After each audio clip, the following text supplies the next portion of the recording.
Greetings and salutations, comic book conversationalists. This is Comic Book Hangover with a belated video. I wanted to get things done earlier this week, but man, we have had a crazy week here this week.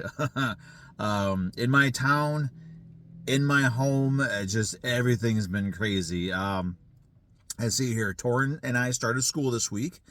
He's in third grade. I cannot believe he's already in third grade, but that's where we're at right now. So the day before he started school, that we started school, which was on Tuesday, there's a factory. It's an old abandoned factory. It's been abandoned for as long as I can remember, but it's about 200 feet up the road. So there's us, there's another city block, and then there's, a river, and then there's this factory that's always been up there. That decided to catch fire on Tuesday. So we had, the road blocked off and had the gray smoke and everything. And then next thing I know, the neighbors are trying to get the hell out of Dodge. And I look and there's this black smoke coming up above the house. And we've got debris coming down. It sounded like rain as the debris was hitting the grass and the leaves on the ground. And then we lost power. It was nasty. It was a very, very acrid smoke, as we were grabbing the kids and trying to get them out of the house and get them in the car and get away from this place. Like, I was breathing some of it in, and it kind of, it was made my lungs and my throat burn a little bit. I'm fine now, but man, it was horrible. So we were concerned about the first day of school, and fortunately everything went okay. We wound up getting power back at around 8 o'clock. We took the kids to their grandmother's, so we got them back at about 8:30. Torin didn't get to bed until an hour later, an hour after I wanted to go to. So he had a bit of a rough morning his first day, but he said he enjoyed his first day of school. I enjoyed my first day with my new young fives. Great bunch of kids, interesting bunch of kids. But then Wednesday and Thursday, we had this, they're calling it the Ring of Fire. We had this Ring of Fire thing coming through where we had really hot temperatures. So now Michigan, we're used to hot temperatures, but every once in a while we get these things where we've got the heat and we've got the heat index, which is sort of like the wind chill, but in the reverse. So we were having heat indexes in triple digits, which for us is kind of unusual. So we had temperatures that were like 90, 94, 95, 96, and then the heat indexes topped off at like 103 and 104. So it was hot, it was nasty, it was horrible. So we had that on Wednesday and Thursday, and then Thursday night, the Ring of Fire came. I guess we were on it was moving over us, and that triggered a series of very nasty storms. Half of our town, as a result, half of my hometown is without power right now. We didn't have school today because no power. There's branches, there's trees down all over the town. There's power lines down all over the place. It's been an interesting week. So because that video is a little late, and I'm trying to keep this going because I know I'm nearing the 200th episode or 200th weekly haul video, which I do have a plan for a little bit more of a change for that. I can let you know that the one thing I'm thinking about doing is my weekly haul video will be going from Thursday. I'll be moved back a couple more days and going live on Saturday. And there's going to be a reason for that. And that reason is because I actually want to start getting back into reviews. So it used to be a weekly haul, weekly review videos that I did, if you look back at my older videos. And since everything kind of went pear-shaped with the house that we were in, and we had to get out of there for reasons, we'll just say reasons. And because of that, things have been crazy. Haven't had time to read my books on time. I mean, I still have books from like 3 or 4 weeks ago that I haven't had a chance to read. But I want to get back into that, and I'm going to get back into that. And so I've been wanting to do something more with these videos. So I'm going to return to doing the weekly haul, weekly review videos. And that is going to start with the 200th weekly haul video, which I believe is going to be like the 3rd or 4th week of September if I'm able to keep on a regular weekly schedule. So that is coming up. So the video is going to be going live on Saturday. This is mainly because if I'm doing reviews for that week's releases, I want to make sure that I'm not going to spoil anything. So I want to give a couple of days of a buffer before I start giving my opinion on things. So that said, let's get into the books that I picked up last week.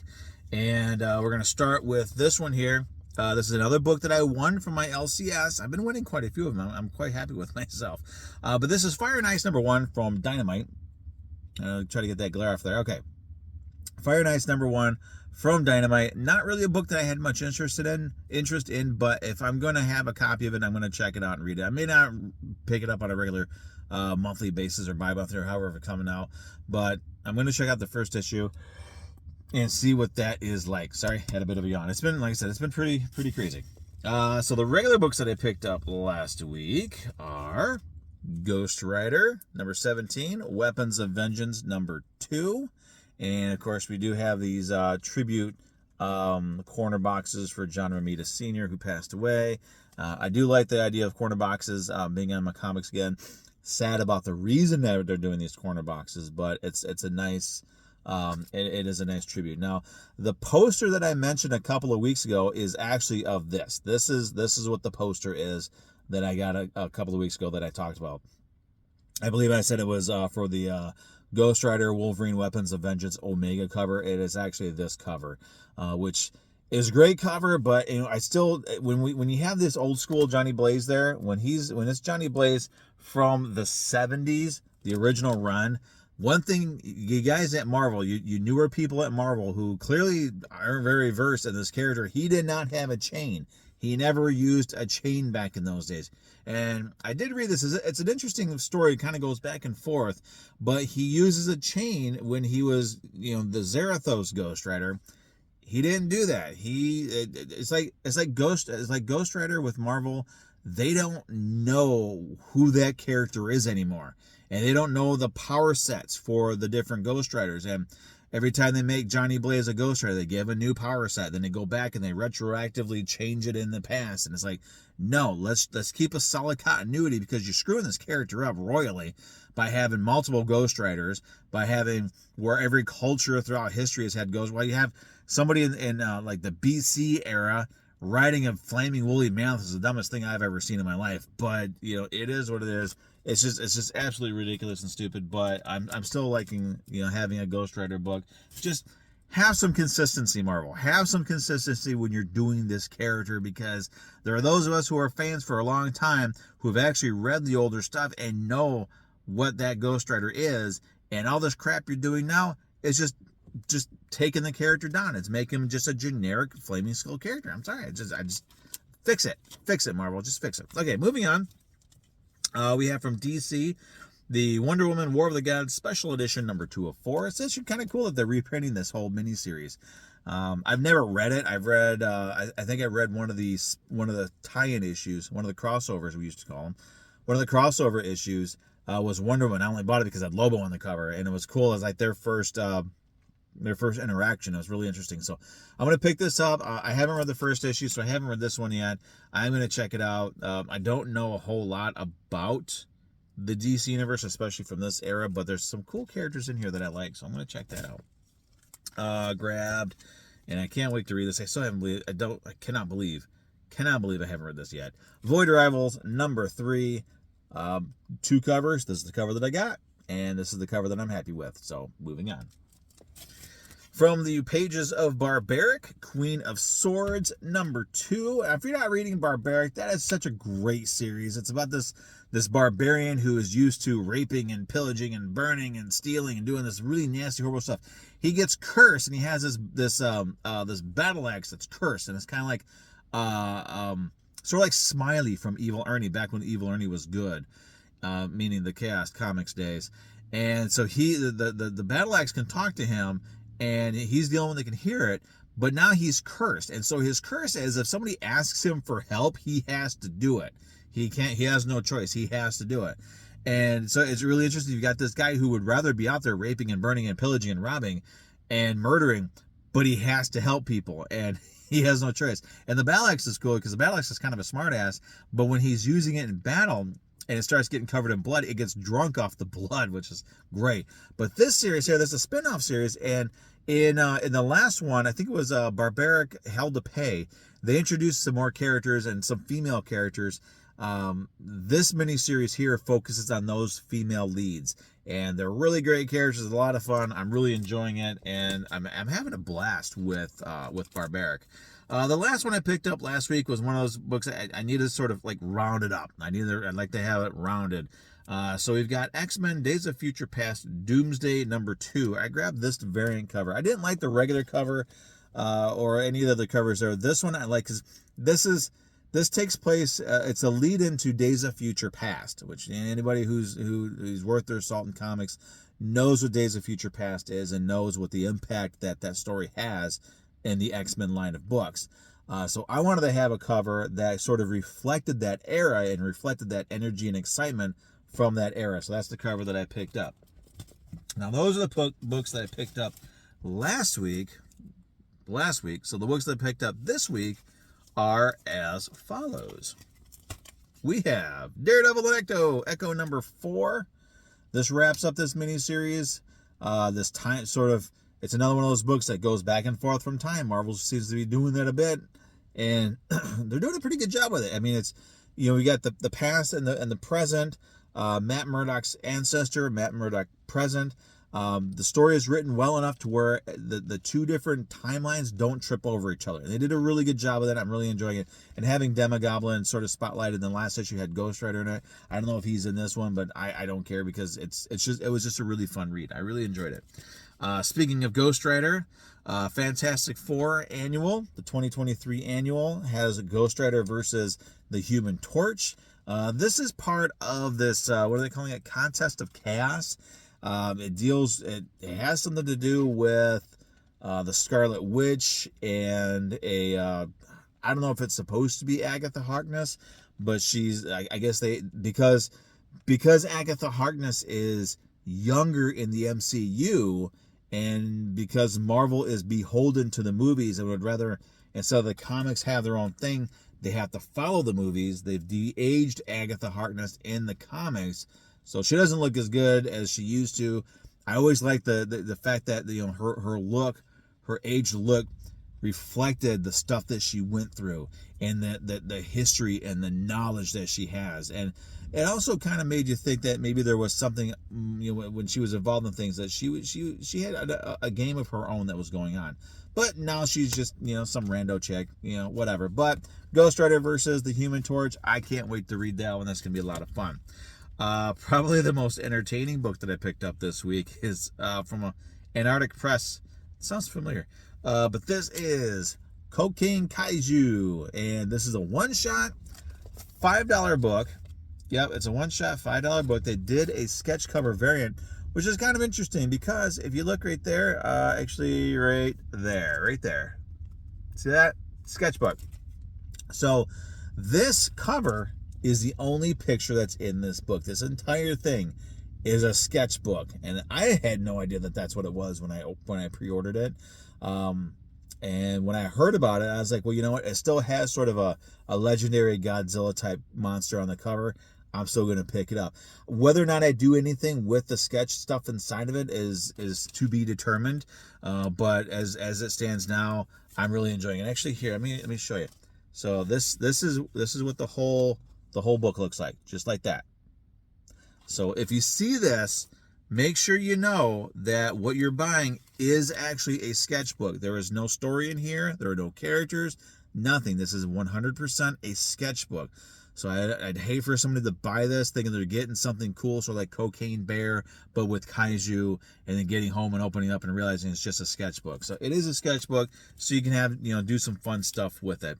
The last one that was on my pull list that I picked up, Amazing Spider-Man 300 Facsimile Edition. And it's a $7 reprint. And when I was talking about it with my friend down at my LCS, he did mention, and this is why I buy these books. It's because this is a $7 book. It's a reprint. Why it boggles the mind why Marvel charges so much for a reprint. But on the back end of it, it's a lot cheaper than buying an original. And at least with this, I'm still getting the story, I'm getting the ads, I'm getting the book as it was originally presented without having to pay the exorbitant prices for it. And I'm okay with that. And as always, we're going to talk about the 3 things on a Marvel facsimile book, the 3 things in the cover to look for, so you are not getting screwed over if you buy something. If you see this on eBay and they're charging $20 for it and saying it's an original, what you're going to want to look at, in this case, see here, you got the price. Yep, there's your price, $6.99. This book was not $6.99. That kind of a price did not exist back in those days. So $6.99, and then down here in the bottom, you have your UPC box. It's a thin box. Look how thin that is, about the width of a fingernail. It's hugging the end of the book. It's hugging the bottom. It's hugging the spine. Sometimes they'll hug the bottom and the outer part of the cover, but that right there, that's not the original UPC. And Marvel, I keep wanting to say DC. Marvel does a good job of putting their current Marvel logo on the cover, and they do a great job of putting it down and out of the way. So if you're just looking at this, you're barely going to see that. I mean, if you know it's there, yeah, you're going to see it, but it doesn't distract from the representation of the book, and I love that. That's great. So I picked up a couple of extra books this week. Again, had to round things up a little bit. So I got this Addams Family, the Bodies issue, one shot from IDW. Main reason why I picked it up is because I found out that China Clugston Flores, formerly China Clugston Major, did the cover. It doesn't look like her artwork. It's because she's doing characters that are not her own, so she has to do it within a specific style. But China Clugston Flores, back in the 90s, did a great series of books called Blue Monday. And it focused on, a group of kids in school, and a group of kids in their life, and their antics, and their shenanigans, and their life lessons that they learn and everything. It was a great series of books. So if you're looking for a great sort of slice of life book with a lot of fun, interesting characters, and great musical references, check out the Blue Monday books. There's the Kids Are All Right, and there's the Holidays, there's the In Between Days, and some other ones. There's some great stuff. All right, and the last one I picked up was not on my pull list.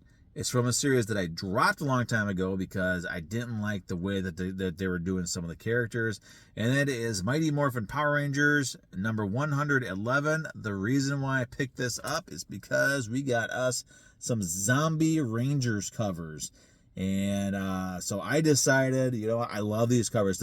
I'm kind of seeing as I'm recording this video, I gotta tell you, the pictures and the video of this cover do not do it justice. I say that quite a bit, and this is another one of those instances where it's very true. The pictures do not do this cover justice. This is an absolutely gorgeous cover with some amazing detail. This has got to be digital artwork. There's no, I don't think that really could do this kind of detail. I mean, you could. You could get an artist that could do this amazing kind of detail. I'm gonna try to get a bit close there, but there's some amazing detail on this cover, and I love it. So they're doing a series, I guess, through this Darkest Hour story. They're going to be doing these zombie variant covers. I don't know if I'm going to read it.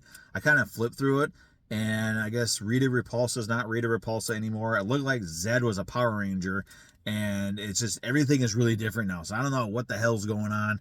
I'm so behind. I dropped this series about 3 years ago, so I don't know what's going on with it. But that said, we excuse me, I said it's been a crazy week. We I don't know, I'm kind of curious about what's going on with Power Rangers. I do miss the series.